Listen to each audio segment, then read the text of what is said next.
What's up, word warriors? It has been a minute since my last installment of the Alchemic scripting series, so I wanted to take this time to step out of my writing process to share just something that came to me tonight as I was leaving dinner with my best friend. You know, the last video we talked about the push and pull of a concept and knowing when to kind of step back from your work and take a look at it, critique it, ask yourself some really fundamental questions about what you're doing so that you can go into the next stage, the next layer, adding to your novel, building those layers up. And one of the most key elements to the push and pull is daydreaming.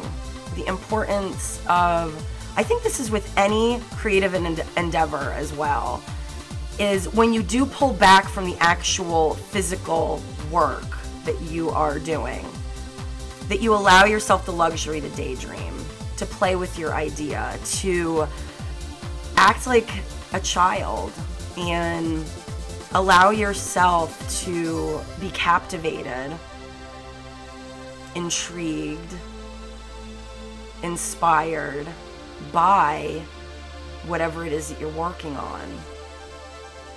Many times when we begin working on a project, whether it's a book, a song, a piece of art, the ego takes over and we immediately want to finish for the final result to be perfect, and we're already projecting ahead into the future of once the project is done, who's going to now, who's going to agent this, what publisher is going to publish it, how much money is it going to make once it hits stores, on and on and on. You can go projecting into the future about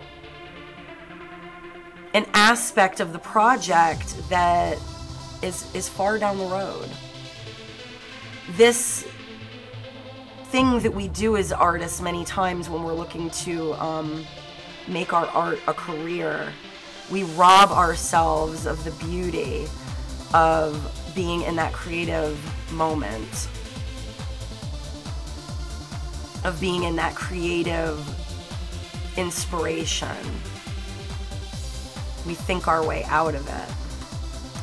So today's message for you is, no matter what project you're working on, this may not even be a book, you might be writing a song, that you allow yourself to play. You allow yourself to create just for the sheer joy of creating, not necessarily with a designated endpoint to it. I believe that great art deserves and will be rewarded with prosperity financially if the artist can learn to balance that inner drive for the work to be seen with a playfulness, an imagination, and a sense of humor, fun, that you're not taking your work so seriously, that you're more interested in what you're getting out of the process than you are with the final product. I think actually the best final products come from that mindset. So that's what I'm doing, and I'm getting fantastic results. Last time I spoke with you all, I was entering into, I had a setting for my world building that I needed to figure out, and it took me about a month to figure it out. I've got my maps, my charts. Okay, so I sit down and I start drawing out these ideas. That is one awesome thing about being an illustrator as well. I told you about my guidebook, my reference book just to write the novel has, I don't know, tripled in size since you all have seen it. This is just character development, setting, but it's so much fun. It's so much fun. I wake up in the morning and I am amped about what I'm doing with my life. I don't necessarily even have such a strict direction with it, and I think that's why I enjoy doing it so much. It's not predictable. Every book I've written, the process has developed on its own, and I've just kind of been willing to evolve with my work. So I just always want to share these little tidbits with you as I discover them. I believe I mentioned it in the push and pull. It wasn't the focal point. Daydreaming.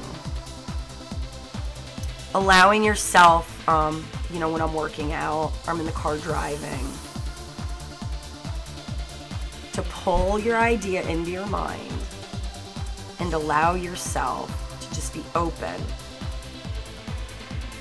Instead of you trying to come up with the ideas, and this time when I say daydreaming, you actually quit trying to figure it out, which we will always, of course, do once we're at our computer.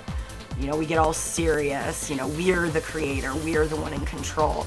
But when you're daydreaming, you're driving in the car, you're working out, you're doing, you're cooking dinner, and you can just clear your mind. You will find, I'll have pieces of my story that have eluded me while sitting at my computer, and I'm just sitting there really trying to figure this one thing out. I get into the gym and I'm on the elliptical machine for 5 minutes and I clear my mind, and the next thing I know, the answer comes to me. And I'm a very visual person, so a lot of times it'll play in my mind, like a little movie clip. So daydream. Allow yourself as a writer to not take yourself so seriously. Allow your idea to speak to you instead of you trying to dictate the idea. Now you go back and forth in between the two. This is where the balance comes in. Sometimes you are the dictator, you are the supreme creator, and then sometimes you hand that over to whatever that creative force is you want to call it. God, universe, cosmos. But it isn't coming from you, you're channeling at that point. And if you can learn to work these two different approaches together, you can really begin to harness whatever talent it is that you're wishing to bring to the world for yourself, and really see it develop and unfold in quite a magical way. The lines between work and play become very blurred. So that's my message for you tonight. I hope that all of you are working diligently on your projects. I am inspired every day to continue creating this series for you. Again, if you have anything that you would like to send me, please do and contact me. You can contact me through the messaging on YouTube or at amyblackford@live.com. So, I hope this message finds you well, and happy writing. Namaste.